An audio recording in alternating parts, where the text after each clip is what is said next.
പിണറായി വിജയന്റെ ഒരു വലങ്കൈയായിരുന്നു കെ രാജേഷ്. കണ്ണൂരിലെ മെയിൻ ജില്ലാ സെക്രട്ടറി ആയിരുന്നു CPM-ന്റെ. അപ്പോൾ ഇയാളെ പിടിച്ച് കണ്ണൂരിലേക്ക് മാറ്റാൻ ഒരു കാരണമുണ്ട്. എന്താ വെച്ചാൽ ഒരു IAS കാര്യമായിട്ട് ഒരു വഴിവിട്ട ബന്ധമുണ്ട് എന്നുള്ള ആരോപണം വന്നതും കൊണ്ടാണ് ആദ്യം ഒന്ന് തഴഞ്ഞത്. പക്ഷെ വീണ്ടും രണ്ടാമത് വേറൊരു IAS കാര്യമായിട്ട് ബന്ധമുണ്ട് എന്ന് പറഞ്ഞിട്ട് ആ IAS കാരിയുടെ ഭർത്താവ് പിണറായി വിജയന് നേരിട്ട് കേസ് കൊടുത്തത് കൊണ്ടാണ് പിടിച്ച് വേഗം കണ്ണൂരിലേക്ക് മാറ്റിയത്. അതിൻ്റെ ഇടയിലാണ് ED കേസ് വരുന്നത്. ED കേസ് വന്നപ്പോൾ എന്താ വെച്ചാൽ വീണ വിജയന് വേണ്ടിയിട്ട് 39 സഖാക്കളെ എന്തായാലും അറസ്റ്റ് ചെയ്തിട്ടുണ്ടായിരുന്നു തിരുവനന്തപുരത്ത്. അപ്പോൾ ഈ 39 സഖാക്കൾ എന്തായാലും ജയിലിൽ കിടക്കുകയാണ്. അത്യാവശ്യം ഇപ്പോൾ 2 മാസത്തിനടുത്തല്ല ഇവർ ജയിലിൽ കിടന്നിട്ട് അവർക്ക് എന്തായാലും വിട്ടയക്കോ ഒന്നും ചെയ്തിട്ടില്ല. ഇപ്പോഴും ജയിലിൽ കിടക്കണം. പിണറായി വിജയനാണെങ്കിൽ കാണാനും പോയിട്ടില്ല എന്നാണ് പറയുന്നത്. അതിലൊരു മെയിൻ വ്യക്തിയാണ് IP ബിനു എന്ന് പറയുന്നത്. അതായത് പാളയം ലോക്കൽ സെക്രട്ടറിയാണ് CPM-ന്റെ. ഒരു കറിയില്ലാത്ത നേതാവും കൂടിയാണ് CPM-ലെ. പൈസയൊന്നും വാങ്ങാത്ത എന്നാൽ കൂടെയുള്ളവർക്ക് ചങ്ക് പറിച്ച് കൊടുക്കുന്ന നേതാവാണ് എന്നാണ് പറയുന്നത്. പക്ഷേ ആളിപ്പോ ജയിലിൽ കിടന്നിട്ട് മടുത്തു എന്നാണ് പറയുന്നത്. കാരണം എന്താ വെച്ചാൽ സുഹൃത്തിനെ പോലീസ് അറസ്റ്റ് ചെയ്തപ്പോൾ വിലങ്ങൊന്നും വെച്ചില്ല, സാധാരണ കൊണ്ടുപോയുള്ളൂ. പക്ഷേ പിണറായി വിജയനെ കിടക്കണ ഈ വ്യക്തിനെ ED കേസിന്റെ കാരണം കൊണ്ട് മാത്രം വിലങ്ങ് വെച്ചിട്ട് തിരുവനന്തപുരത്ത് കൂടെ നടത്തിച്ചു എന്നാണ് പറയുന്നത്. അത് CPM-ന്റെ ഉള്ളിൽ തന്നെ വലിയ അതൃപ്തി ഉണ്ടാക്കിയിട്ട് സഖാക്കൾ എല്ലാവരും കൂടി ഇപ്പൊ പിണറായി വിജയന്റെ മെക്കിട്ട് കയറാൻ തുടങ്ങി എന്നാണ് പറയുന്നത്. മകളെ രക്ഷിക്കാൻ വേണ്ടിയിട്ട് ബാക്കിയുള്ള ആൾക്കാരെ കുരുതി കൊടുക്കുന്ന അത്ര നല്ല കാര്യമല്ല. ഇങ്ങനെയാണെങ്കിൽ CPM ഇനി അങ്ങനെ മുന്നോട്ട് പോവില്ല എന്നാണ് എനിക്ക് തോന്നുന്നത്. അപ്പൊ പ്രധാന വാർത്തകളുടെ സ്വാഗതം. എന്റെ കൂടെ ഇരിക്കുന്ന ശ്രീലക്ഷ്മിയാണ്. നമുക്ക് ഇന്ന് പ്രധാനപ്പെട്ട ഒരു വാർത്ത എന്ന് പറഞ്ഞാൽ മലയാള മനോരമയുടെ മെയിൻ സ്റ്റോറിയാണ് കേട്ടോ. കൂടംകുളം ആണവ നിലയം. ഇപ്പോൾ ഇതൊരു പ്രധാനപ്പെട്ടെന്ന് പറയുന്നത് നമ്മൾ കുറച്ച് ദിവസമായിട്ടൊന്നും ഇതിനെപ്പറ്റി ഇങ്ങനെ ഒരു കാര്യങ്ങൾ ചർച്ച ചെയ്തിട്ടില്ല. ഇതുമായി ബന്ധപ്പെട്ട യാതൊരു വാർത്തകളെ കുറിച്ചും പറഞ്ഞിട്ടില്ല. അതുകൊണ്ട് തന്നെ 19,000 രഹസ്യ രേഖകൾ ചോർന്നു. ഡേറ്റ ചോർച്ച സ്ഥിരീകരിച്ച റിലയൻസ് ഇൻഫ്രാസ്ട്രക്ചർ ചോർന്നത് അട്ടിമറിക്കു വരെ സാധ്യതയുള്ള രേഖകളെന്ന വിദഗ്ധർ. വിഷയം ഇതാണ്. രാജ്യത്തെ ഏറ്റവും വലിയ ആണവ നിലയമായ കൂടംകുളത്തിന്റെ 19,000 സുപ്രധാന രേഖകൾ ചോർന്നു. ഡാർക്ക് വെബിൽ പ്രചരിക്കുന്ന രേഖകൾ നിലയത്തിന്റെ നിർമ്മാണ കരാറുള്ള റിലയൻസ് ഇൻഫ്രാസ്ട്രക്ചർ ലിമിറ്റഡിൽ നിന്നാണ് ചോർന്നതെന്ന് അല്ലെങ്കിൽ നിന്നാണ് ലഭിച്ചതെന്ന് വേൾഡ് ലീക്സ് എന്ന ഹാക്കിംഗ് സംഘം അവകാശപ്പെട്ടു. ഇതുൾപ്പെടെ റിലയൻസുമായി ബന്ധപ്പെട്ട് 8.58 ലക്ഷത്തോളം ഫയലുകൾ വേൾഡ് ലീക്സ് ഡാർക്ക് വെബിൽ പ്രസിദ്ധീകരിച്ചതായി റോയിട്ടേഴ്സ് വാർത്താ ഏജൻസിയാണ് കണ്ടെത്തിയത്. അനിൽ അംബാനിയുടെ ഉടമസ്ഥതയിലുള്ളതാണ് കേട്ടോ ഈ റിൻഫ്ര. ഒന്ന് ഓർത്തു നോക്കൂ, 2019 ഈ കൂടംകുളം നിലയം സൈബർ ആക്രമണത്തിന്റെ പേരിൽ വാർത്തകളിൽ ഇടം പിടിച്ചിരുന്നു. ഉത്തര കൊറിയൻ ഹാക്കർ സംഘവുമായി ബന്ധമുള്ള വൈറസ് നിലയത്തിന്റെ അഡ്മിനിസ്ട്രേറ്റീവ് നെറ്റ്വർക്കിൽ കണ്ടെത്തിയിരുന്നു. എന്നാൽ അന്ന് പ്ലാന്റിന്റെ പ്രധാന സംവിധാനങ്ങളെ ഇത് ബാധിച്ചില്ലെന്നായിരുന്നു അധികൃതരുടെ ഒരു വിശദീകരണം. എന്തു തന്നെയാണെങ്കിലും രഹസ്യരേഖകളാണ് ചോർന്നിരിക്കുന്നത്. നിസ്സാരമായിട്ടുള്ളൊരു വിഷയമല്ല, നിസ്സാരമായൊരു പ്രശ്നവുമല്ല. അപ്പോൾ ഇതാണ് ഈ ഒരു മനോരമയുടെ ഒരു മെയിൻ സ്റ്റോറിയാണ്. രഹസ്യരേഖകൾ ചോർന്നു എന്നുള്ളത്. രേഖകൾ അതൊക്കെ യഥാർത്ഥത്തിൽ വലിയ രീതിയിൽ സംരക്ഷിക്കേണ്ട അല്ലെങ്കിൽ വലിയ രീതിയിൽ സേഫാക്കി വെക്കേണ്ട കാര്യങ്ങളാണ് ഇത്തരത്തിലുള്ള രേഖകൾ എന്നൊക്കെ പറയുന്നത്. അതൊക്കെ ഡേറ്റ ചോർച്ച എന്ന് പറയുന്നത് നിസ്സാരമായിട്ടുള്ളൊരു കാര്യമല്ല. അപ്പോൾ ഇവിടെ പറയുന്നുണ്ട് ഈ കോമൺ കൺട്രോൾ റൂമിന്റെ സമ്പൂർണ്ണ ഫ്ലോർ ലേഔട്ട്, അതുപോലെ തന്നെ ഉപകരണങ്ങളുടെ ചിത്രങ്ങൾ, 3-4 യൂണിറ്റുകളിലെ വിവിധ സംവിധാനങ്ങളുടെ രൂപരേഖകൾ, വിതരണക്കാരുടെ പട്ടിക, വിവിധ കമ്പനികൾ സമർപ്പിച്ച നിർദ്ദേശങ്ങൾ, ഇതൊക്കെയാണ് ചോർന്നത്. അപ്പോൾ ചോർന്നത് എന്താന്നുള്ള ചോദ്യത്തിന് ഒരു വലിയ ചോദ്യചിഹ്നം ഇട്ടുകൊണ്ടാണ് ഇത് നൽകിയിരിക്കുന്നത്. അപ്പോൾ ഇതിലൊരു ഭീഷണി, അട്ടിമറിക്ക് വരെ സാധ്യതയുള്ള രേഖകളാണ് ഇപ്പോൾ ചോർന്നതെന്ന് വിദഗ്ധർ മുന്നറിയിപ്പ് നൽകുന്നു. നിലയത്തിലെ സുരക്ഷാ പഴുതുകൾ കണ്ടെത്താനാകുമെന്നതും വിതരണക്കാരെ തിരിച്ചറിയുമെന്നതും ഭീഷണിയാണ്. അപ്പോൾ ഇതാണ് ഇന്നത്തെ ഒരു പ്രധാനപ്പെട്ട വാർത്തയായിട്ട് നമുക്ക് മുന്നിലുള്ളത്. അതെ, അടുത്തൊരു പ്രധാനപ്പെട്ട വാർത്തയാണ്. കേരളത്തിൽ ടാറ്റ കപ്പൽ നിർമ്മിക്കും. 10,000 കോടിയുടെ നിക്ഷേപമാണ് വരുന്നത്. അതായത് കേരളത്തിൽ എന്തായാലും ഇനി കപ്പൽ നിർമ്മാണം തുടങ്ങാൻ പോവുകയാണ്. അത് ഇന്ത്യയിൽ തന്നെ എല്ലാ സ്ഥലത്തും ഇല്ല. ശരിക്കും പറഞ്ഞാൽ ഗുജറാത്തിലൊക്കെ തന്നെ ഉള്ളൂ കപ്പൽ നിർമ്മാണം. അപ്പോൾ എന്തായാലും വായിക്കാം. കപ്പൽ നിർമ്മാണ മേഖലയിലേക്ക് ചുവടുവെക്കുന്ന ടാറ്റ ഗ്രൂപ്പിന്റെ ആദ്യ സംരംഭം കേരളത്തിൽ 10,000 കോടി നിക്ഷേപിക്കാനുള്ള സന്നദ്ധത സംസ്ഥാന സർക്കാരിനെ അറിയിച്ചു. വിഴിഞ്ഞം തുറമുഖത്തിന് അനുബന്ധമായി കപ്പൽശാല വന്നേക്കും. മുഖ്യമന്ത്രി VD സതീശനാണ് ഇക്കാര്യം വെളിപ്പെടുത്തിയത്. ടാറ്റയുടെ അപേക്ഷയിൽ 1 മാസത്തിനകം തീരുമാനമെടുക്കും. ടാറ്റയുടെ അനുബന്ധ കമ്പനിയായ ആർട്സൺ ലിമിറ്റഡ് ആവും നിക്ഷേപം നടത്തുക. നാവികസേനയിലെ റിയർ അഡ്മിറലായിരുന്ന ആശിഷ് കുൽക്കർണി, നേവൽ ആർക്കിടെക്റ്റായ ജ്യോതിസ്മാൻ ദാസ് ഗുപ്ത എന്നിവർക്കാണ് നേതൃത്വം. അപ്പോൾ ഒരു കപ്പൽ നിർമ്മിക്കാൻ ശരിക്കും പറഞ്ഞാൽ 2,000 കോടി രൂപയുടെ ചെലവ് എന്തായാലും ഉണ്ട്. അപ്പോൾ 10,000 കോടി നിക്ഷേപിക്കുകയാണ് ചെയ്യുന്നത്. എന്തായാലും ആദ്യത്തെ കപ്പൽ നിർമ്മാണം ആയതുകൊണ്ടായിരിക്കും 5 എണ്ണം ഇറക്കുന്നത്. അപ്പോൾ അതെന്തായാലും കപ്പൽ നിർമ്മിക്കുമ്പോൾ ചെറിയൊരു കപ്പലായിരിക്കില്ല. ഇനിയിപ്പോൾ ചരക്ക് കപ്പലാണോ അതോ പാസഞ്ചർ ഷിപ്പാണോ എന്നുള്ളത് അറിയില്ല. എന്തായാലും രണ്ടും ഉണ്ടാവാൻ സാധ്യതയുണ്ട്. ഒരു ഈഗോന്റെ ബേസിലാണ് ടാറ്റ ടൈറ്റാൻ തുടങ്ങിയത് സ്വിസ്സുകാർ ഇതാക്കിയപ്പോൾ. അപ്പോൾ അത്രയും കിടപിടിക്കണ ടാറ്റ ഇപ്പം നിൽക്കുന്നുണ്ട്. അതുപോലെ തനിഷ്ക് ഗോൾഡ് ആണെങ്കിലും അതൊക്കെ ടാറ്റേൻ്റെ ഏറ്റവും ടാറ്റ എന്ത് തൊട്ടോ അതെല്ലാം ഫ്ലോപ്പ് ആയിട്ടില്ല. ആ കൂടെ ഫ്ലോപ്പ് ആയ ടാറ്റ നാനോ മാത്രമേ ഉള്ളൂ. പക്ഷെ അത് അല്ലെങ്കിൽ റീവൈൻഡ് ചെയ്തിട്ട് അവരത് മുന്നിൽ എത്തിക്കുകയോ ചെയ്തു. പണ്ട് രതൻ ടാറ്റ പറഞ്ഞിട്ടുണ്ട്, ബിസിനസ് ആകുമ്പോൾ പൊളിയും, പക്ഷെ പക്ഷെ ആ തോറ്റയിൽ നിന്ന് നമ്മൾ വീണ്ടും പഠിച്ച് അത് വീണ്ടും റീവർക്ക് ചെയ്യുകയോ വേണം. അങ്ങനെയാണ് എല്ലാ ബിസിനസ്സും വിജയിക്കാറുള്ളൂ. അതുപോലെ തന്നെയായിരിക്കും ഇതും. അപ്പോൾ നിങ്ങൾക്ക് എന്താ ഗുണം എന്ന് ചോദിച്ചാൽ നിങ്ങൾക്കും ഇതിൽ ഇൻവെസ്റ്റ് ചെയ്യാം. കപ്പൽ നിർമ്മാണ മേഖലയിൽ നിങ്ങൾക്കും ഫിഷറീസിൽ ഇൻവെസ്റ്റ് ചെയ്യാനുള്ള ഓപ്ഷൻസ് എന്തായാലും ടാറ്റ കമ്പനി എന്തായാലും ഭാവിയിൽ കൊടുക്കും. അതുമാത്രമല്ല ടൗൺഷിപ്പ്, അതിന് വേണ്ടിയിട്ടുള്ള ഹോസ്പിറ്റൽ തുടങ്ങാനുള്ള സ്ഥലങ്ങളെല്ലാം ടാറ്റക്കാർ നോക്കുന്നുണ്ട്. അപ്പോൾ അതിലുള്ള ജോലിയും അതിൽ നിങ്ങൾക്ക് വേണ്ട ബിസിനസ്സും കാര്യങ്ങളൊക്കെ നിങ്ങൾക്ക് ഓപ്ഷൻ ടാറ്റക്കാർ കൊടുക്കും എന്നാണ് പറഞ്ഞിരിക്കുന്നത്. ഇനി പശ്ചിമേഷ്യൻ യുദ്ധവുമായിട്ട് ബന്ധപ്പെട്ടൊരു വാർത്തയാണ് കേട്ടോ. പശ്ചിമേഷ്യയിലെ യുദ്ധം കനക്കുന്ന സാഹചര്യത്തിൽ അത് അവിടെ നിന്നുമുള്ള അല്ലെങ്കിൽ അതുമായി ബന്ധപ്പെട്ട ഒരു പ്രധാനപ്പെട്ട വാർത്തയിലേക്കാണ് ഇനി നമ്മൾ പോകുന്നത്. US ഇറാൻ പോരാട്ടം രൂക്ഷമാകുന്നു, എണ്ണ നീക്കം പൂർണ്ണമായും തടയും.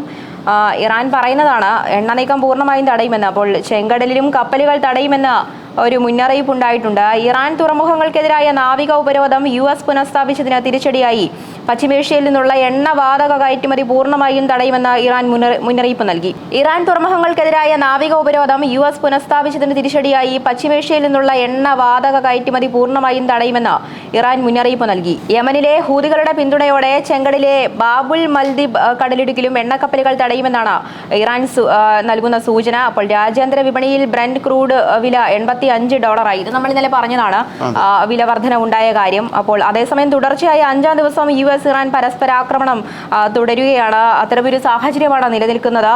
സിസ്താൻ ബലൂചിസ്ഥാൻ പ്രവിശ്യയിലെ ഇറാന്റെ കരസേനാ താവളത്തിലുണ്ടായ US മിസൈൽ ആക്രമണത്തിൽ 7 ഇറാൻ സൈനികർ കൊല്ലപ്പെട്ടു. 260 സൈനികർക്ക് പരിക്കേറ്റു. US ആക്രമണങ്ങളിൽ 5 ദിവസത്തിനിടെ ആകെ 30 പേർ കൊല്ലപ്പെട്ടതായി ഇറാൻ അറിയിച്ചിട്ടുണ്ട്. ഇന്ത്യയുടെ സഹായത്തോടെ നിർമ്മിച്ച ഇറാന്റെ ചബഹാർ തുറമുഖത്തിലും സ്ഫോടനങ്ങളുണ്ടായി. കഴിഞ്ഞയാഴ്ചയും US ഇവിടെ ബോംബിട്ടിരുന്നു. ബോംബിടൽ അല്ലെങ്കിൽ ഇങ്ങനെയുള്ള ആക്രമണങ്ങൾ തുടരുകയാണ്.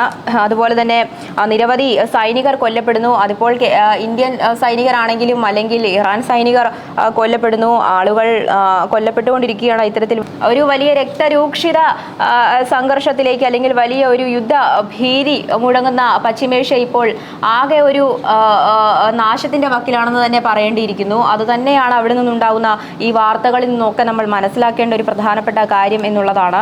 വിലവർധന ഉണ്ടാവും. സ്വാഭാവികമായിട്ടും ആഗോള വിപണിയിൽ അതിൻ്റെതായിട്ടുള്ള വലിയ ഏറ്റക്കുറച്ചിലുകളും വലിയ പ്രശ്നങ്ങളും പ്രതിസന്ധികളും ഒക്കെ ഉണ്ടാകും. എന്തായാലും എണ്ണ നീക്കം പൂർണ്ണമായും തടയുമെന്ന് ഇറാന്റെ ഒരു ഭീഷണി ഉണ്ടായിട്ടുണ്ട്. ഇതിപ്പോൾ നമ്മളിത് പറഞ്ഞു കുറച്ച് സമയം കഴിയുമ്പോൾ അടുത്ത ഒരു പ്രധാനപ്പെട്ട ഒരു ആക്രമണം അവിടെ സംഭവിക്കുകയാണ്. അതായത് തുടരെയുള്ള വലിയ ആക്രമണങ്ങൾക്കാണ് ഇപ്പോൾ പശ്ചിമേഷ്യ വേദിയായിക്കൊണ്ടിരിക്കുന്നത് എന്നുള്ളതാണ് ഏറ്റവും പ്രധാനപ്പെട്ടതും അതുപോലെ തന്നെ ഏറ്റവും പ്രതിസന്ധിയിലാക്കുന്നതുമായ ഒരു കാര്യം. അതാണ് ഈ ഒരു US ഇറാനുമായി ബന്ധപ്പെട്ട പോരാട്ടത്തെക്കുറിച്ചുള്ള ഇന്നത്തെ ഒരു പ്രധാനപ്പെട്ട വാർത്ത. അതുപോലെ തന്നെ നമുക്കിപ്പോൾ മറ്റൊരു വാർത്തയുണ്ട് കേട്ടോ. ഈ കേരള വഖഫ് ബോർഡിന് താൽക്കാലിക നിയന്ത്രണം ഏർപ്പെടുത്തിയിരിക്കുകയാണ്. ഈ കേരള വഖഫ് ബോർഡിന്റെ പ്രവർത്തനങ്ങളിൽ ഹൈക്കോടതി താൽക്കാലിക നിയന്ത്രണങ്ങൾ ഏർപ്പെടുത്തി. കോടതിയുടെ അനുമതിയില്ലാതെ സുപ്രധാനവും നിയമപരവുമായ തീരുമാനങ്ങൾ എടുക്കരുതെന്ന് chief justice Soumen Sen, justice VM Shyamkumar എന്നിവരുൾപ്പെട്ട ഡിവിഷൻ ബെഞ്ചിന്റെ നിർദ്ദേശം. അപ്പോൾ വഖഫ് കാര്യങ്ങൾ കൈകാര്യം ചെയ്യുന്ന ജോയിന്റ് സെക്രട്ടറിയുടെ മേൽനോട്ടത്തിലായിരിക്കും തൽക്കാലം ബോർഡിന്റെ പ്രവർത്തനമെന്നും കോടതി വ്യക്തമാക്കി. ഇപ്പോൾ മൂലധന ചെലവ് നടത്തരുതെന്നും ഡിവിഷൻ ബെഞ്ച് നിർദ്ദേശിച്ചിട്ടുണ്ട്. നിയമപ്രകാരമുള്ള സർക്കാർ പ്രതിനിധിയെ ബോർഡിൽ ഉൾപ്പെടുത്തണമെന്നും ഡിവിഷൻ ബെഞ്ചിന്റെ ഇടക്കാല ഉത്തരവിലുണ്ട്. അപ്പോൾ assembly of Christian trust services, അതുപോലെ തന്നെ BJP സംസ്ഥാന വൈസ് പ്രസിഡന്റ് ഷോൺ ജോർജ്, അതുപോലെ തന്നെ ആലെ റസൂൽ ഫൗണ്ടേഷൻ പ്രസിഡന്റ് സാജി ഹുസൈൻ ഖട്ടായി തുടങ്ങിയവരാണ് ഈ ഒരു ഹർജി നൽകിയത്. ഹർജിയിലാണ് ഇത്തരത്തിലുള്ള ഒരു നിയന്ത്രണം ഏർപ്പെടുത്തിക്കൊണ്ടുള്ള ഹൈക്കോടതിയുടെ ഒരു നിർദ്ദേശം ഉത്തരവ് ഉണ്ടായിട്ടുള്ളത് എന്നുള്ളതാണ്. ഈ വഖഫ് എന്ന് പറയുന്നത് ഒരു വലിയ പ്രശ്നമായിട്ട് നിന്നിരുന്നൊരു വിഷയമായിരുന്നു. അതായത് അധികാരങ്ങൾ അല്ലെങ്കിൽ നിയന്ത്രണങ്ങൾക്കൊക്കെ അപ്പുറത്തേക്ക് പോയ ഒരു നിയമമായിരുന്നു ഇത്. അപ്പോൾ ഒരു കറുത്ത നിയമം എന്ന് തന്നെ നമുക്കതിനെ വിശേഷിപ്പിക്കേണ്ടിയിരിക്കുന്നു. അപ്പോൾ അതിനെതിരെയാണ് ഇപ്പോൾ ഒരു സ്റ്റേ ഉണ്ടായിട്ടുള്ളത്. ഷോൺ ജോർജ് അടക്കമുള്ള ആളുകൾ ഇതിന് പിന്നിൽ വലിയ രീതിയിൽ അത് നിയന്ത്രണത്തിൽ അല്ലെങ്കിൽ അതിനെതിരെ വലിയ രീതിയിൽ ശബ്ദം ഉയർത്തിയവരാണ് എന്നുള്ളതാണ് അതിലേറ്റവും എടുത്തു പറയേണ്ട ഒരു പ്രധാനപ്പെട്ട കാര്യം എന്നുള്ളത്. പിന്നെ അടുത്ത നാളെ കർക്കിടകം 1 രാമായണ മാസാരംഭമാണ്. അപ്പോൾ രാമായണം പുസ്തകം എപ്പോഴും ഈ കർക്കിടക മാസത്ത് വിറ്റുപോകുന്നത് കുറച്ച് കൂടുതലാണ്. അപ്പോൾ എല്ലാവരും അത് വാങ്ങിയിട്ടുണ്ടാവും. ഇപ്പോഴത്തെ ജനറേഷൻ അങ്ങനെ രാമായണം വായിക്കണ പരിപാടിയൊന്നും ഉണ്ടാവില്ല, എന്തായാലും കുറച്ച് പഴയ ആൾക്കാർ ഉണ്ടാവുക. പക്ഷെ ഇപ്പോഴത്തെ ജനറേഷൻ അത് വായിക്കുന്നത് എന്തായാലും നന്നായിരിക്കും. കാരണം നിങ്ങൾക്ക് ഒരു ഉത്തമ പുരുഷനാവണമെങ്കിൽ രാമായണം വായിക്കണം എന്നേ ഞാൻ പറയുള്ളൂ. എല്ലാവരും കിളിപ്പാട്ട് രാമായണം വായിക്കുക, പക്ഷെ കിളിപ്പാട്ട് രാമായണത്തിനെക്കാട്ടിലും നല്ലത് മനുസ്മൃതി എഴുതിയൊരു രാമായണമുണ്ട്. അതങ്ങനെ മാർക്കറ്റിൽ അധികം അവൈലബിൾ ആയിരിക്കില്ല. മനുസ്മൃതി എഴുതിയ രാമായണവും കിളിപ്പാട്ട് രാമായണവും തമ്മിൽ നല്ല വ്യത്യാസമുണ്ട്. കാരണം മനുസ്മൃതി എഴുതിയ രാമായണത്തിന് ഒരു റിയലിസ്റ്റിക് ഭയങ്കര കൂടുതലാണ്, അതിൽ കൂട്ടിച്ചേർക്കലില്ല. പക്ഷെ വാൽമീകി വന്നപ്പോൾ നമ്മുടെ ഷാജി കൈലാസ് സംവിധാനം ചെയ്യണ പോലെയാണ്, അതിൽ കുറച്ച് മസാലയൊക്കെ കൂടുതൽ ചേർത്തിട്ടുള്ള രാമായണമാണ് വന്നിരിക്കുന്നത്. അതാണ് മിക്കവരും വായിക്കണം, അതാണ് എല്ലാവർക്കും ഇഷ്ടമുള്ളതും. അപ്പോൾ എന്തായാലും നാളെ കർക്കിടക മാസം ആരംഭമാണ്. ചിലരൊക്കെ വ്രതം എടുക്കൽ അങ്ങനെയൊക്കെ ഉണ്ടാവും. എന്തായാലും നന്നായിട്ട് തന്നെ പോട്ടെ. ഭക്തിനിർഭരമായ ഒരു മാസം കൂടിയാണ് കർക്കിടകം എന്ന് പറയുന്നത്. രാമായണ ശീലുകൾ എങ്ങും രാമായണ ശീലുകൾ മുഴങ്ങുന്ന ഒരു മാസം, ഒരു അത് എല്ലാ ഭക്തരുടെ ഉള്ളിൽ, ഭക്തരുടെ മാത്രമല്ല ഇപ്പോൾ എന്നും ക്ഷേത്രങ്ങളിൽ സന്ദർശിക്കുന്നവർക്ക് കർക്കിടക മാസം എന്ന് പറയുന്നത് അതൊരു കുറച്ച് പുതുമയുള്ള കാര്യം തന്നെയാണ്. കർക്കിടകം എന്ന് പറയുമ്പോൾ തന്നെ അത് രാമായണ ശീലുകളും അതുപോലെ തന്നെ നമ്മുടെ ആ ഒരു ഭക്തിക്ക് വലിയ രീതിയിൽ ഒരു എന്താണ് വലിയ ഒരു തെളിച്ചവും വെളിച്ചവുമാണ് ആ ഒരു മാസം നൽകുന്നത്. ഇനിയിപ്പോൾ നമുക്ക് കുറച്ച് ഗൗരവകരമായ ഒരു വാർത്തയിലേക്ക് തന്നെ പോകേണ്ടിയിരിക്കുന്നു. ഈ ഒരു ആധാരം കൈവശപ്പെടുത്തി 800 കോടിയുടെ വായ്പാ തട്ടിപ്പ്, അതാണ് കേസ്, അല്ലെങ്കിൽ അതാണൊരു വാർത്ത എന്ന് പറയുന്നത്. കോട്ടയത്തും പരാതിക്കാരുണ്ട് കേട്ടോ ഈ ഒരു വിഷയത്തിൽ.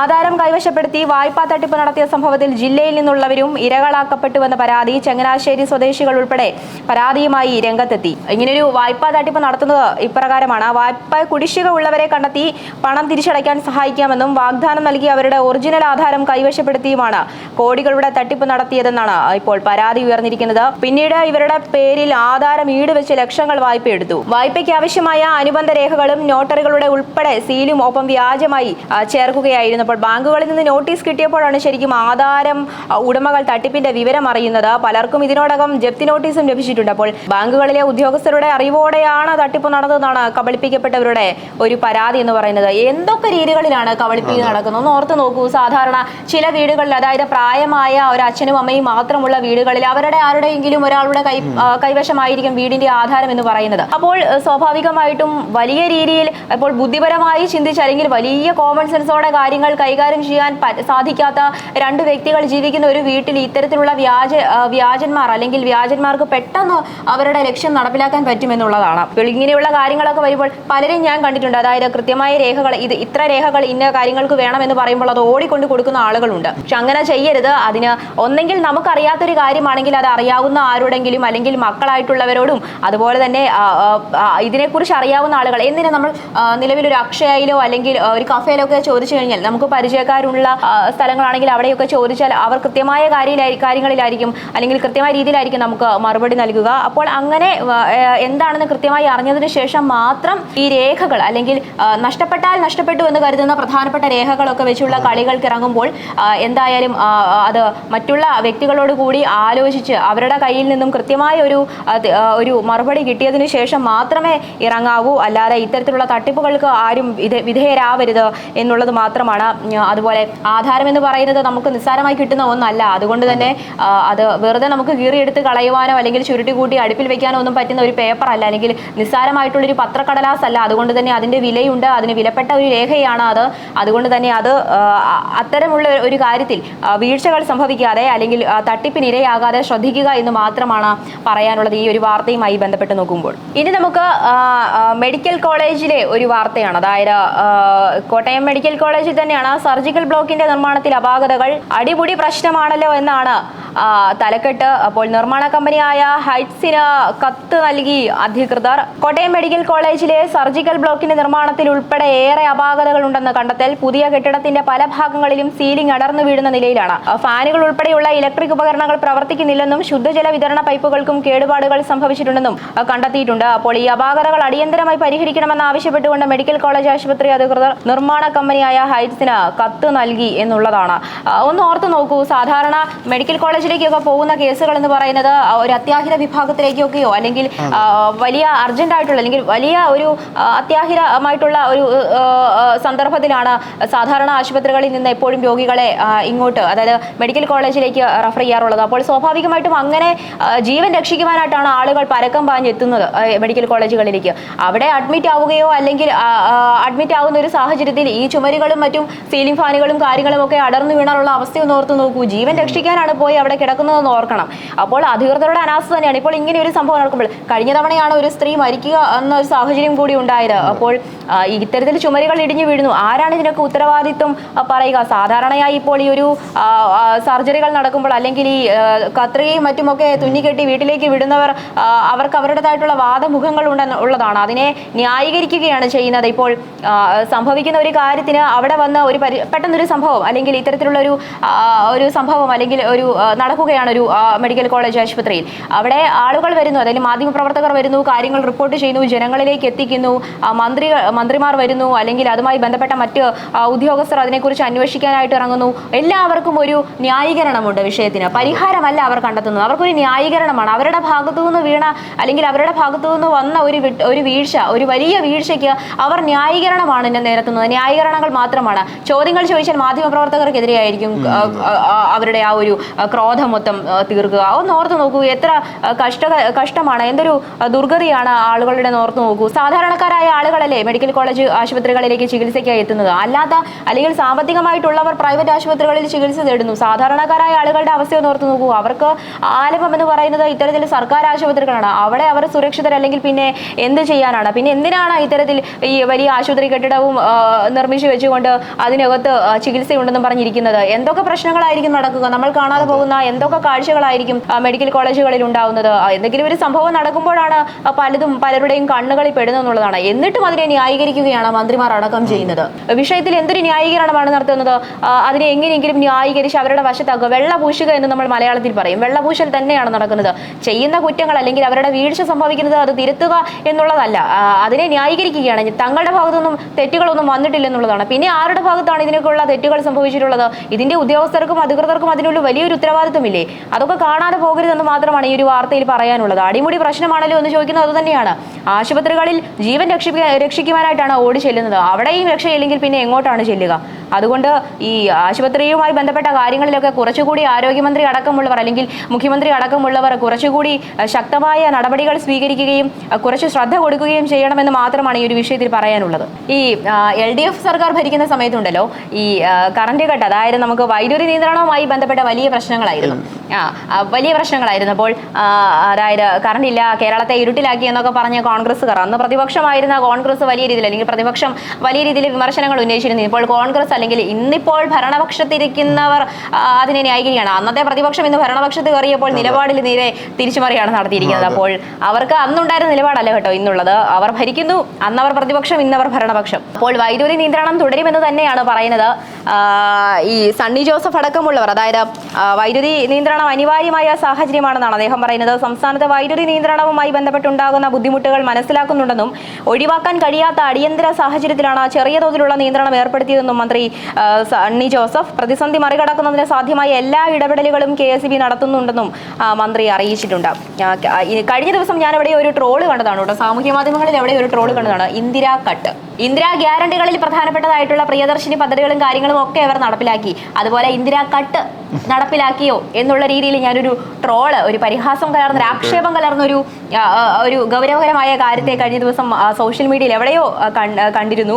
അപ്പോൾ പെട്ടെന്ന് ഈ വൈദ്യുതി നിയന്ത്രണം എന്ന് പറഞ്ഞപ്പോൾ ഓർമ്മയിലേക്ക് എത്തിയത് പെട്ടെന്ന് ആ ട്രോളാണ്. അത് ആരാണ് ഇട്ടത്, എവിടെ നിന്നാണ് കണ്ടതെന്ന് ഞാൻ ഓർക്കുന്നില്ല. പക്ഷേ സോഷ്യൽ മീഡിയയിൽ എവിടെയോ കറങ്ങി തിരിഞ്ഞ് വന്നൊരു ട്രോളാണ് എൻ്റെ കണ്ണിൽപ്പെട്ടത്. ഒരു കാര്യമാണ് പെട്ടെന്ന് ഈ ഒരു വാർത്തയിലേക്ക് കടന്നപ്പോൾ ഓർമ്മ വന്നത്. എൻ്റെ നാട്ടിൽ CPM ചെയ്ത് നല്ലൊരു പരിപാടിയുണ്ട്. അവര് വന്നിട്ട് സബ്സ്റ്റേഷൻ തുടങ്ങി. അതെന്റെ വീട്ടിലാണ്. അതിനുശേഷം പിന്നെ കറണ്ട് കട്ട് ഉണ്ടായിട്ടില്ല ഇത്രയും കാലമായിട്ട്. ബാക്കിയുള്ള അവിടെ എങ്ങനെയാണെന്ന് അറിയില്ല. പക്ഷെ പേഴ്സണലി നമുക്കത് നല്ല ഗുണം ചെയ്തിട്ടുണ്ട്. CPM ചെയ്ത ഒരു നല്ലൊരു കാര്യം അത് മാത്രമേ ഉള്ളൂ. സാധാരണ LDFന്റെ സമയത്ത് വലിയ പരാതികളായിരുന്നു കേട്ടോ. ഇവർക്ക് വലിയ പരാതികളായിരുന്നു.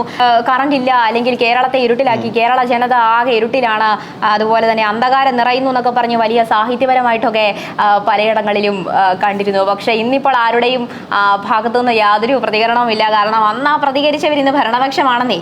അന്ന് പ്രതിപക്ഷത്തിരുന്നവർ ഇന്ന് ഭരണപക്ഷമാണ്. ആ ഭരണപക്ഷത്തിന് അദ്ദേഹത്തിന് യാതൊന്നും പറയാനില്ല. എന്ത് പറയാനാണ്? എല്ലാവർക്കും ഉണ്ട് ഓരോരോ കാരണങ്ങൾ. എന്തെങ്കിലും ഒരു വീഴ്ച സംഭവിച്ചു കഴിഞ്ഞാൽ ന്യായീകരണങ്ങൾ നിരത്തുക എന്ന് പറയുന്നത് രാഷ്ട്രീയക്കാരുടെ ഒരു ചോരയിൽ അല്ലെങ്കിൽ രക്തത്തിലുള്ള ഒരു ഗുണമാണ്. അതുകൊണ്ട് തന്നെ അതിൽ നമ്മൾ വിമർശിച്ചിട്ട് കാര്യമില്ല, സഹിക്കുക അല്ലാതെ എന്ത് ചെയ്യാനാണ് ഇതിനകത്ത്? നമുക്കിപ്പോൾ ഇവിടെ ഇങ്ങനെയാണെന്നും പറഞ്ഞ് രാജ്യം വിട്ട് ഓടാൻ പറ്റില്ലല്ലോ. പോട്ടെ, സംസ്ഥാനം വിട്ടു പോകാൻ പറ്റില്ലല്ലോ, കേരളം വിട്ടു പോകാൻ പറ്റുന്ന സാഹചര്യത്തിലല്ലല്ലോ മനുഷ്യന്മാർ ജീവിക്കുന്നത്. അതുകൊണ്ട് തന്നെ ഉള്ളതിൽ ഇങ്ങനെ ജീവിച്ചു പോകുക എന്ന് മാത്രമേ ഉള്ളൂ. അതിനകത്ത് എന്തെങ്കിലുമൊക്കെ നടപടികൾ സ്വീകരിക്കാൻ സാധിക്കുമെങ്കിൽ നടപ്പിലാക്കുക. അല്ലാണ്ട് ഇന്നലെ PSC-യിൽ സംഭവിച്ചതുപോലെ തന്നെ, അതായത് ആ വലിയ പ്രതിഷേധവുമായിട്ട് ആളുകൾ ഇറങ്ങി എന്തൊരു ദുരവസ്ഥയാണ് ആ മനുഷ്യരുടെ ഒന്ന് ഓർത്ത് നോക്കൂ. അപ്പോൾ പല പല വിഷയങ്ങളുണ്ട്, എല്ലാ വിഷയങ്ങളിലും തീരുമാനമെടുക്കണം. പിന്നെ എന്തിനാണ് നമ്മൾ ഈ ജനങ്ങളുടെ പ്രശ്നങ്ങളെ പരിഹരിക്കുവാനായിട്ടും പ്രതിസന്ധികളെ മറികടക്കുവാനായിട്ടും ഒക്കെ വേണ്ടിയിട്ടാണ് ഈ ജനപ്രതിനിധി എന്ന് പറയുന്ന ഒരു വ്യക്തി അല്ലെങ്കിൽ ജനപ്രതിനിധികളെ ഈ ജനങ്ങൾ ജയിപ്പിച്ചു വിടുന്നത്. അപ്പോൾ ഈ ജനങ്ങളുടെ കണ്ണിൽ പൊടിയിട്ട് ജയിക്കുക മാത്രമല്ല, പലരും ഉണ്ട് വലിയ പ്രഖ്യാപനങ്ങളും വലിയ വാഗ്ദാനങ്ങളും ഒക്കെ നൽകിയിട്ട് നാട്ടിൽ കൂടി വെള്ളയും ഇട്ട് നടക്കുന്ന പലരെ എനിക്കറിയാം. അങ്ങനെയുണ്ട് പലരും, വലിയ വാഗ്ദാനങ്ങളൊക്കെയാണ്. അതാണ് ഇതാണ്, ഞങ്ങൾ അത് ചെയ്യും, ഞങ്ങൾ ഇത് ചെയ്യും, ഞങ്ങൾ നാളെ കയറിയാൽ ഇങ്ങനെ ആയിരിക്കും എന്നൊക്കെ പറഞ്ഞ് വലിയ വാഗ്ദാനങ്ങൾ മുടക്കിക്കൊണ്ട് നടന്നവർ അധികാരത്തിൽ കയറിയപ്പോൾ ഇപ്പോൾ കണ്ടാൽ നോക്കില്ല എന്നുള്ള അവസ്ഥയാണ് കേട്ടോ. ഞാനൊരു യാഥാർത്ഥ്യമാണ് പറഞ്ഞത്, എൻ്റെ ഒരു അവസ്ഥയാണ് ഞാൻ പറഞ്ഞത്. കണ്ടാൽ അവർ മൈൻഡ് ചെയ്യില്ല, അവർക്ക് അറിയില്ല ഞാൻ ആ നാട്ടുകാരിയാണോന്ന് പോലും അവർക്ക് അറിയില്ലെന്നേ. എന്തൊരു കഷ്ടമാണ്. എനിക്കിപ്പോൾ എല്ലാവരെയും പരിചയപ്പെടുത്തി നടക്കാൻ പറ്റും, ഞാൻ ഇന്ന ആളാണെന്ന് എനിക്ക് പറഞ്ഞു നടക്കാൻ പറ്റും. അതുകൊണ്ട് എല്ലാ വർഷം അല്ലെങ്കിൽ 5 വർഷം കൂടുമ്പോൾ തിരഞ്ഞെടുപ്പുണ്ട് എന്നുള്ളത് ഒന്ന് മനസ്സിൽ വെച്ചേക്കുക. അല്ലെങ്കിൽ 5 വർഷം കൂടുമ്പോൾ ഉണ്ടാകുന്ന തെരഞ്ഞെടുപ്പിൽ നമ്മൾ വോട്ട് ചെയ്യാൻ ഉണ്ടാകുമെന്നാണ് പ്രതീക്ഷ. എന്തായാലും ആ വോട്ടിന് ഇതിന് പരിഹാരം അല്ലെങ്കിൽ ഇതിനൊരു മറുപടി നൽകുമെന്നുള്ള കാര്യം മനസ്സിൽ വെക്കുക, മറക്കരുതെന്ന് മാത്രമാണ് പറയാനുള്ളത്. ഈ അടുത്ത് അല്ലെങ്കിൽ BJP-യുമായിട്ട് ബന്ധപ്പെട്ട ഒരു വിവാദം ഉണ്ടായിരുന്നു കേട്ടോ. ഈ അവരുടെ ഒരു കൂടുതൽ തട്ടിപ്പ് പുറത്തു വന്നിരിക്കുന്ന ഒരു വാർത്തയാണ് ഇനി അടുത്തത്. അപ്പോൾ പാർട്ടി പതാക നിർമ്മിക്കാൻ 31 ലക്ഷം രൂപ കമ്മീഷൻ, സംസ്ഥാന സെക്രട്ടറിക്ക് പണം നൽകിയെന്ന ഇടനിലക്കാരന്റെ പുതിയ ശബ്ദരേഖ പുറത്ത്. എന്തൊക്കെ ചെയ്തിട്ടും ഒന്നും നടക്കുന്നില്ലല്ലോ, ഒന്നും തടയാൻ പറ്റുന്നില്ല എന്നുള്ളതാണ് പലതും പുറത്തു വരികയാണ്. ഇത് സത്യമാണോ വിദ്യയാണോ എന്ന് നമുക്ക് അറിയില്ല, നമുക്ക് നോക്കാം. ഈ നിയമസഭാ തെരഞ്ഞെടുപ്പുമായി ബന്ധപ്പെട്ട പാർട്ടി പതാകയും അനുബന്ധ സാമഗ്രികളും നിർമ്മിച്ചതിന് BJP സംസ്ഥാന സെക്രട്ടറി 31 ലക്ഷം രൂപ കമ്മീഷൻ വാങ്ങിയെന്ന പുതിയ ശബ്ദരേഖ പുറത്ത്. അപ്പോൾ ഇതിൽ പറയുന്നത് ഈ കരാറിന്റെ ഇടനിലക്കാരനാണ് കമ്മീഷൻ നൽകിയതിന്റെ കാര്യങ്ങൾ വിശദീകരിക്കുന്നത്. അത് വലിയ വിമർശനങ്ങൾ ഉണ്ടായിരുന്നു കേട്ടോ, ആരോപണങ്ങൾ പലതും ഉണ്ടായിരുന്നു. അതിന് ഒപ്പമാണ് ഇതും കൂടെ. കുന്തിന്റെ കൂടെ ഒരു തള്ളെന്ന് പറയുന്നത് പോലെ പലതും വന്നുകൊണ്ടിരിക്കുകയാണ്. ആകെ 1.62 കോടി രൂപയ്ക്കായിരുന്നു കരാർ. ഈ തുക മുഴുവൻ തരുമ്പോൾ സെക്രട്ടറിക്ക് കമ്മീഷനായി 31 ലക്ഷം രൂപ നൽകാമെന്നായിരുന്നു വാഗ്ദാനമെന്ന് ഈ ശബ്ദരേഖയിൽ വ്യക്തമായി പറയുന്നു. അപ്പോൾ ഇതുമായി ബന്ധപ്പെട്ട വലിയ വിഷയങ്ങളാണ്. താനിപ്പോൾ കമ്പനിയിൽ മറുപടി പറയാൻ പറ്റാതെ നിൽക്കുകയാണെന്നും പ്രചരണ സമിതിയിൽ ഉണ്ടായിരുന്ന മറ്റൊരു നേതാവുമായുള്ള സംഭാഷണത്തിൽ ഇടനിലക്കാരൻ പറയുന്നുണ്ടെന്നുള്ളതാണ്. ഇതുവരെ ഇവർക്കെതിരെ ഉണ്ടായിട്ടുള്ള ആരോപണങ്ങൾ വ്യക്തമായിട്ട് ഇവർ കൊടുത്തിട്ടുണ്ട് കേട്ടോ. പതാകയും തോരണങ്ങളും BJP കേന്ദ്ര കമ്മിറ്റി എത്തിച്ചെങ്കിലും ഈ സാധനങ്ങൾ വാങ്ങാൻ 1.62 കോടി രൂപ ചെലവഴിച്ചു. അതുപോലെ തന്നെ പ്രചാരണ കട്ടൗട്ടുകൾക്കുള്ള കൊട്ടേഷൻ മറിച്ച് നൽകിയതിലൂടെ 2 പേർക്ക് 5 ലക്ഷം രൂപ കമ്മീഷൻ ലഭിച്ചു. സൗജന്യമായി ലഭിച്ച പതാകകൾ ഒരു സംസ്ഥാന നേതാവ് 2 ലക്ഷം രൂപയ്ക്ക് നിയോജക മണ്ഡലം കമ്മിറ്റികൾക്ക് വിറ്റു. അപ്പോൾ റോഡ് ഷോയ്ക്ക് എത്തിയ പ്രധാനമന്ത്രി നരേന്ദ്രമോദിയുടെ ചിത്രമടങ്ങിയ പ്ലക്കാർഡ് നിർമ്മിച്ചതിന് 8 ലക്ഷം രൂപ കമ്മീഷൻ കൈപ്പറ്റി എന്ന് പറഞ്ഞ് ഇങ്ങനെ കിടക്കുകയാണ് ലിസ്റ്റുകൾ. ഒടുവിൽ പറയുന്ന ആരോപണം ഇതാണ് കേട്ടോ. പ്രചാരണത്തിന് വേണ്ടി കരാറെടുത്ത കരാറുകളിൽ പകുതി എണ്ണം മാത്രമേ ഉപയോഗിച്ചുള്ളൂവെങ്കിലും എല്ലാറ്റിനും വാടക നൽകി കമ്മീഷൻ വാങ്ങി. ഇതിൽ എന്താണ് പറയേണ്ടത്? എല്ലാം പ്രശ്നങ്ങളാണ്, മൊത്തത്തിൽ പ്രശ്നങ്ങളാണ്. അപ്പോൾ ഇതെങ്ങനെ ഒരു ആരോപണമാണ് ഇന്നിപ്പോൾ മനോരമയുടെ വാർത്തയാണ്. BJP-യുമായിട്ടുള്ള ഒരു വിവാദവുമായി ബന്ധപ്പെട്ട വാർത്തയിൽ പ്രധാനപ്പെട്ട ഒരു കാര്യമാണ് ഇന്നിപ്പോൾ പുറത്തു വന്നിരിക്കുന്നത് എന്നുള്ളതാണ്. അടുത്ത സ്പോർട്സ് വാർത്തയാണ്. അതിൽ എഴുതിയ ഒരു കാര്യം വായിക്കാം. ഫ്രാൻസ് ഒക്കെ തീർന്നു എന്നുള്ളത് എല്ലാവരും അറിഞ്ഞിട്ടുണ്ടാവും. ഫ്രാൻസ് പൊട്ടി സ്പെയിൻ എന്തായാലും ഫൈനൽ വന്നിട്ടുണ്ടാവും എന്നുള്ളത്. ഇന്നലെ രാത്രി എന്തായാലും അർജന്റീനയുടെയും ഇംഗ്ലണ്ടിൻ്റെയും കളി നടന്നു. അതിൽ അർജന്റീന എന്തായാലും ജയിച്ചു. ഇംഗ്ലണ്ട് നല്ല മോശം കളിയായിരുന്നു എന്നല്ല, ഇംഗ്ലണ്ട് നന്നായി കളിച്ചു. പക്ഷെ അവസാന നിമിഷത്തിലാണ് അർജന്റീന എന്തായാലും ഇന്നലെ കയറിയത്. അതെന്തായാലും ഇനിയിപ്പോൾ ഫൈനൽ എന്തായാലും അർജന്റീനയും സ്പെയിനും കൂടിയാണ് ഇനിയിപ്പോൾ ഫൈനൽ വരാൻ പോകുന്നത്. അതൊക്കെയാണ് സ്പോർട്സിൽ ഇപ്പോൾ മെയിനായിട്ട് കൊടുത്തിരിക്കുന്നത്. അതുപോലെ നമുക്കൊരു പാലാ വാർത്തയുണ്ട് കേട്ടോ. നഗരസഭ തന്നെയാണ്. പാല എന്ന് പറയുമ്പോൾ നഗരസഭ അല്ലാതെ അവിടെ എന്താണ് വാർത്തയല്ലേ? ഇപ്പോൾ പത്രങ്ങളിൽ നിറഞ്ഞു നിൽക്കുന്നത് അത് തന്നെയാണല്ലോ. വാർത്തകളിൽ ആകമാനം പാല ഇങ്ങനെ നിൽക്കുകയാണ് വലിയ പ്രശ്നങ്ങളുടെയൊക്കെ മുൾമുനയിൽ. വിവാദമായ കൊട്ടാരമറ്റ ഓട്ടോറിക്ഷ സ്റ്റാൻഡ് വിഷയം ചർച്ച ചെയ്യേണ്ട ഇന്നലെ നിശ്ചയിച്ചിരുന്ന പാലാ നഗരസഭാ കൗൺസിൽ യോഗം കോറം തികയാതെ ചേരാനാകാതെ പിരിഞ്ഞു. 26 അംഗങ്ങളുള്ള കൗൺസിലിൽ 9 അംഗങ്ങളാണ് കോറം തികയാൻ എത്തേണ്ടത്. അപ്പോൾ ഈ പ്രതിപക്ഷ കൗൺസിലർമാരും യോഗത്തിനെത്തിയില്ല. ഭരണപക്ഷത്തെ ഒരു വിഭാഗം വിട്ടുനിന്നതോടെ ആണ് കോറം തികയാതെ വന്നത്. ആകെ മൊത്തത്തിൽ പ്രശ്നമാണ് കേട്ടോ. കഴിഞ്ഞ ദിവസം ഈ അവിടുത്തെ ഉപാധ്യക്ഷയായിട്ടുള്ള മായ രാഹുലും എത്തിയില്ല. അപ്പോൾ മാത്രവുമല്ല, ഇപ്പോൾ ഇതിനകത്ത് മറ്റൊരു കാര്യമുണ്ട്. ഈ യോഗത്തിന് പങ്കെടുക്കാൻ സാധിക്കാതെ വന്നത് വ്യക്തിപരമായ ഒരു ആവശ്യത്തിന് പോയതിനാലാണെന്ന് യോഗത്തിൽ പങ്കെടുക്കാൻ കഴിയാതെ വന്ന അഡ്വക്കേറ്റ് ബിനു പുളിക്കകണ്ടം പ്രതികരിച്ചിട്ടുണ്ട്. പ്രധാനപ്പെട്ട ആളുകളൊന്നും തന്നെ ഇല്ലായിരുന്നു, പിന്നെന്തിനാണ്? എന്നാൽ അല്ല, ഉള്ളവരെ വെച്ച് നടത്താൻ പറ്റുന്ന ഒരു വിഷയമൊന്നും അല്ലല്ലോ. നമ്മൾ ഉള്ള ആൾക്കാർ വന്നു എന്നാൽ പിന്നെ നമുക്ക് കമ്മിറ്റി കൂടിയേക്കാന്ന് പറഞ്ഞ് നടത്താൻ പറ്റുന്ന ഒരു വിഷയമല്ലല്ലോ. അതുകൊണ്ട് ആളുകളില്ല. ഇപ്പോൾ ഈ ഓട്ടോറിക്ഷ ബസ് സ്റ്റാൻഡുമായിട്ട് ബന്ധപ്പെട്ട വിഷയത്തിൽ നിന്നുമാണ് ഈ ഒരു സംഭവം തുടങ്ങുന്നത്. പാല അവിടെ നിന്നാണ് ഈ വിഷയം തുടങ്ങുന്നത്. UDF-ലെ സ്വതന്ത്ര മുന്നണിയും കോൺഗ്രസ് കൗൺസിലർമാരും തമ്മിലുള്ള അഭിപ്രായ വ്യത്യാസത്തിനും അകൽച്ചയ്ക്കും പ്രധാന കാരണം എന്ന് പറയുന്നത് ഈ ഓട്ടോറിക്ഷ ബസ് സ്റ്റാൻഡ് തന്നെയാണ്, അല്ലെങ്കിൽ അവിടുത്തെ വിഷയം തന്നെയാണ്. അതുമായി ബന്ധപ്പെട്ട് പിന്നീട് ഈ വാർഡ് കൗൺസിലർ കോൺഗ്രസിലെ ബിജു മാത്യൂസ് ഇവിടുത്തെ ഓട്ടോറിക്ഷ സ്റ്റാൻഡ് മാറ്റുന്നതിന് മുൻകൈ എടുത്തുവെന്നും അതിന് കൗൺസിലിന്റെ അംഗീകാരം തേടിയില്ലെന്നും ആരോപിച്ചാണ് സ്വതന്ത്ര മുന്നണി ബിജു മാത്യൂസുമായി അഭിപ്രായ വ്യത്യാസത്തിലേക്ക് നീങ്ങുന്നത്. ഇത് സംബന്ധിച്ച് ചേർന്ന UDF യോഗത്തിൽ സ്വതന്ത്ര മുന്നണിയിലെ ബിജു പുളിക്കകണ്ടവും ബിജു മാത്യൂസിനെ ഭീഷണിപ്പെടുത്തിയതായും മർദ്ദിക്കാൻ ശ്രമിച്ചതായും കാണിച്ച ബിജു പോലീസിൽ പരാതി നൽകി. പിന്നീട് നടക്കുന്നതാണ് കേട്ടോ ഈ ചെയർപേഴ്സന്റെ ഫയലും വാച്ചും ഒക്കെ കാണാതെ പോയെന്ന് പറഞ്ഞുകൊണ്ട് ആ മോഷണം അതുമായി ബന്ധപ്പെട്ട് ബിജു മാത്യൂസിനെതിരെ ചെയർപേഴ്സൺ, നഗരസഭാ സെക്രട്ടറിയും ഒക്കെ പോലീസിന് പരാതി നൽകി എന്നുള്ളത്. അപ്പോൾ ആകെ മൊത്തത്തിൽ പ്രശ്നങ്ങളാണ്. പാലായിലെ വിഷയത്തിന് പരിഹാരമാകൂ എന്നുള്ളതൊരു വലിയ ചോദ്യചിഹ്നമാണ്. കാരണം അവിടെ ഇങ്ങനെ വിഷയങ്ങൾ തുടങ്ങിക്കൊണ്ടിരിക്കുകയാണ്. സാധാരണ ഇവർ പൊട്ടന്മാരാകുന്നത് ഈ ആളുകളെയാണ്, ജനങ്ങളെയാണ്. ഇവരെ വിശ്വസിച്ച് ഭരിക്കാൻ, അല്ലെങ്കിൽ ഈ യഥാർത്ഥത്തിൽ സംഭവിക്കുന്ന ഇതാണ്. തിരഞ്ഞെടുപ്പിൽ നമ്മൾ വിശ്വസിച്ച് ഇവർ കയറിയാൽ എന്നാൽ എന്തെങ്കിലുമൊക്കെ വലിയ കാര്യങ്ങൾ ചെയ്യുമെന്നൊക്കെ പ്രതീക്ഷിച്ച് ഈ വോട്ട് ചെയ്യുന്ന ആളുകളെ മണ്ടന്മാരാക്കുകയാണ് ഇവർ ചെയ്യുന്നത്. വലിയ പ്രതീക്ഷയൊന്നുമല്ല, ഉള്ളവരിൽ വെച്ച് മെച്ചപ്പെട്ടതെന്നുള്ള രീതിയിലാണ് ഈ ആളുകൾ ശരിക്കും വോട്ട് ചെയ്യുന്നത്. അല്ലാണ്ട് 3 പേരിലും അല്ലെങ്കിൽ ആരും വലിയ സംഭവമായതുകൊണ്ടല്ല യഥാർത്ഥത്തിൽ ഈ വോട്ട് ചെയ്യുന്നുള്ളത്. അതായത് 3 പേരെ വെച്ച് നോക്കുമ്പോൾ, 3 കൂട്ടരെ വെച്ച് നോക്കുമ്പോൾ ഇവരാണ് കുറച്ചുകൂടി മെച്ചം. നോക്കാം, ഇത്തവണ തന്നെ നമുക്ക് ഇവരെ ഒന്ന് നോക്കാം. 5 വർഷം കഴിഞ്ഞ് ഈ തെരഞ്ഞെടുപ്പിന്റെ അല്ലെങ്കിൽ ഏതാണെങ്കിലും നിയമസഭയാണെങ്കിലും എന്താണെങ്കിലും നമുക്കൊരു അവസരം വരും കേട്ടോ. അത് ഈ ജനപ്രതിനിധികൾ മറക്കരുതെന്ന് മാത്രമാണ് പറയാനുള്ളത്. അപ്പോൾ ഇങ്ങനെ തിരഞ്ഞെടുപ്പ് വരുമ്പോൾ ആളുകൾ അവരിൽ പ്രതീക്ഷ വെച്ചിട്ടാണ് ഈ വിജയിപ്പിക്കുന്നത്. അപ്പോൾ കയറി ഇരുന്നിട്ട് ഈ സാധാരണക്കാരെ പൊട്ടന്മാരാകുന്ന ഒരുമാതിരി പരിപാടിയാണ് ഇവർ ഈ ചെയ്യുന്നത്. അത് കുറച്ചൊന്ന് എന്താണ്, കുട്ടിക്കളിയല്ലല്ലോ ഭരണം എന്ന് പറയുന്നത്. അതൊക്കെ വേണ്ട രീതിയിൽ നല്ല രീതിയിൽ നടത്തിക്കൊണ്ട് പോകാൻ കഴിവുള്ളവരൊക്കെ ആണെങ്കിൽ അത് അങ്ങനെ തന്നെ നടത്തിക്കൊണ്ട് പോവുകയെന്നേ. അല്ലാതെ അവിടെ കിടന്ന് ബഹളം ഉണ്ടാക്കി നാട്ടുകാരെ കൊണ്ട് നാടൊട്ടാകെ വലിയ വാർത്തയുണ്ടാക്കി ആൾക്കാർക്കിടയിൽ വലിയ വിമർശന കഥാപാത്രങ്ങളായി മാറി അതിൻ്റെയൊക്കെ ആവശ്യം എന്തിനാന്നേ? ഒരു രീതിയിൽ സൗമ്യമായിട്ട് പോകാൻ പറ്റുന്ന സാഹചര്യമാണെങ്കിൽ അങ്ങനെ തന്നെ പോവുക. അല്ലാതെ തൊടുന്നതും പിടിക്കുന്നതും എല്ലാം കുറ്റകരമാണെന്നൊക്കെ കണ്ടെത്തിക്കൊണ്ട് ഇങ്ങനെയൊക്കെ തുടങ്ങിക്കഴിഞ്ഞാൽ കുറച്ച് കഷ്ടമാണ്. ഈ പാലാ നഗരസഭ ഇങ്ങനെ ന്യൂസിൽ കത്തി നിൽക്കുന്നതിന് കാരണം ഈ നഗരസഭ തന്നെയാണ്. നഗരസഭയിലെ പ്രധാനപ്പെട്ട ഈ പ്രതിസന്ധിയും ഈ പ്രതിഷേധങ്ങളും ഈ ഭരണസ്തംഭനത്തിലേക്കൊക്കെ എത്തിയിരുന്നു. അപ്പോൾ അതൊക്കെ തന്നെയാണ് പാലായെ എപ്പോഴും പ്രധാനപ്പെട്ടതാക്കി നിർത്തുന്നത് എന്നുള്ളതാണ്. എന്തായാലും എന്നും പാലാ വാർത്തയൊന്നും പത്രത്തിലുണ്ട് കേട്ടോ. അങ്ങനെ ഒരു കാര്യമുണ്ട്. എന്തായാലും അതൊക്കെ ഈ ഭരിക്കുന്നവരൊക്കെ ഒന്ന് മനസ്സിലാക്കുക. എന്തായാലും എല്ലാ വാർത്തകളെ കുറിച്ചും നമ്മൾ ഇന്ന് ചർച്ച ചെയ്തു, വിശകലനം ചെയ്തു. എന്തായാലും പത്രവാർത്താസ് ഇവിടെ പൂർണ്ണമാവുകയാണ്. നന്ദി.